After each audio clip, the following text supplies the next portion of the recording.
Looking for an easy recipe the whole family's gonna love? We have it today. Suzanne Clark from livingacreativelife.net is here with more. What a great idea this is. You know, I never realized how easy it was to make cream of tomato soup until I started doing this. Yeah, and you said this is great because people are looking for more natural things, ingredients, meals. I'm trying not to use a lot of things out of cans, and this is so quick and easy, and you can freeze this and make it just as convenient as a can of soup. Okay, so where are we starting? Well, first of all, we are going to start with San Marzano tomatoes. I love these. You do pay a little bit more money, but the flavor is so good.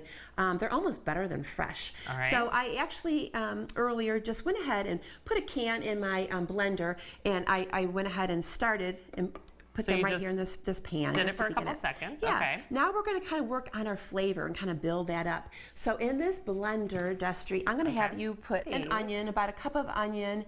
So next we're going to add some olive oil, and that's just going to kind of help this emulsion kind of get started in the blender.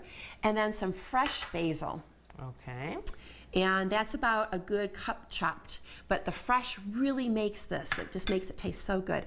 Then to kind of enhance the tomatoes, we're going to add a little salt and some garlic. Okay. And then we're going to use 2 tablespoons of brown sugar. Brown sugar, that's interesting. Yeah, but it really brings out the tomato, and it kind of gives that familiar sweetness of the canned, tomato soup that you're used to. And balsamic vinegar. Right. And then we're just going to put the top on it and give it a little whirl, just to kind of mix it up, get it started. There we go.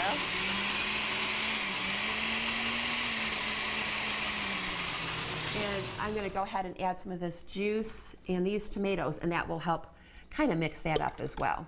Okay. And normally you would already put that in? Is that what you would do? Because the whole batch won't fit in there, I do the first can by itself and then the second can with all the flavor in it. Okay.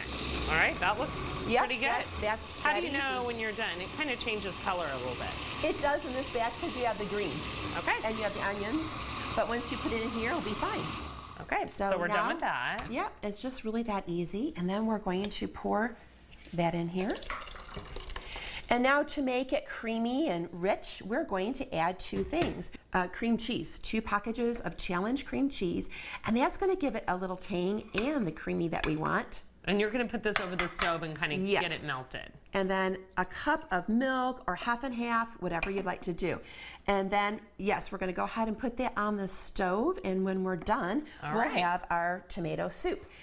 But what goes good with tomato soup? What do you like with it? I know, everybody talks about the grilled cheese with the tomato soup. You gotta have it. So I'm going to give you some tips and show you how to kind of improve on your average sandwich. Because normally you just throw it on a pan with butter. But what I have found is if you start with a creamy base, and we're going to use the Challenge salsa cream cheese because it also has flavor, but I could use regular if I wanted to. And then grated cheese, and grated cheese is really the key when making a grilled cheese because it melts so quick. Because usually what happens is your outside will get all browned and toasty, and the inside, the cheese is not done. So if you start with the cream base and then add the shredded cheese, it's going to melt a lot quicker. So all you're going to do is kind of stir that together. Yeah, and then I want to add a little flavor. Yay, bacon. Love bacon. You know, this is optional, but you could also add salami, ham, whatever you'd like to do.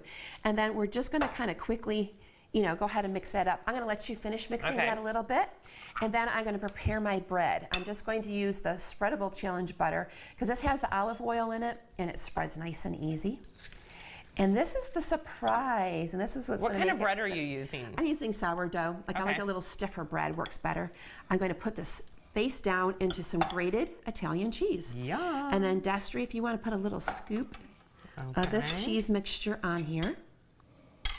Is that a good amount? Yeah, and then just kind of spread it around. I like doing this method, especially if I'm making dinner for my family, because I can make a whole bunch at one time and get them, grilled quickly. So I'm going to top it with another slice of buttered bread and then flip it in my cheese. So see how it's getting all coated with that cheese? Yes, I do. Then you're just going to take a baking sheet. So you're going to put that on, and then how long do you bake it? We're going to put this under the broiler until it gets nice and toasty and golden brown. So just a couple minutes. Just a couple minutes per side. And I can have this whole sheet filled up with grilled cheese, enough for my whole family. I love that. Dinner is done in just a few minutes, and it's Yeah. so good. It's so healthy.